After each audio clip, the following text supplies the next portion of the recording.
Yan na ang ating ampalaya. Yum! Painitin yung ulo ko. Este yung kawali. Pag mainit na, lagay mo yung butter. Haluin mo lang ng ganyan hanggang sa matunaw. Ayan, tunaw na yung butter. Lagay mo na yung bawang. Lagay mo na din yung sibuyas. Lagay mo na yung ampalaya.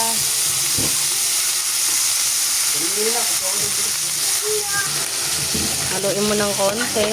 Sabay takpan. Takpan mo muna. Simmer for 10 minutes. Lagyan din natin ng Knorr cubes, pampalasa. Ito na guys, lalagay ko na isang buo yan. Bye! Haluin mo pala ng konti para madurog yung Knorr. Lagyan mo din ng konting tubig para hindi dry.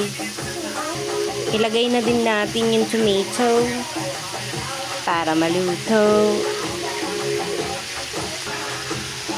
Haluin mo lang paminsan-minsan.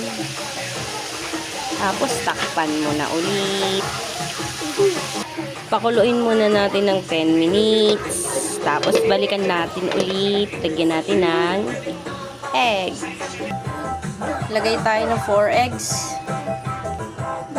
Ang hirap mag-video ng isang kamay. 1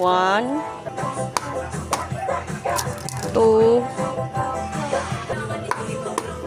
3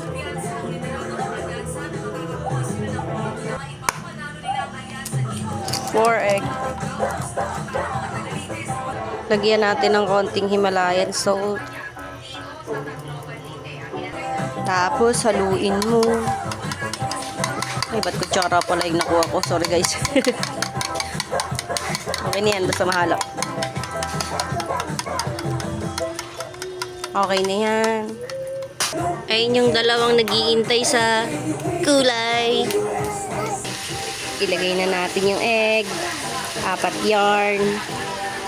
Sabay haluin. Haluin mo naman. Kahit konti lang.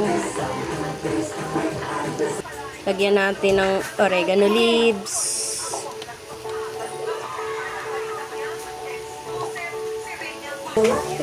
Haluin mo. Okay na to.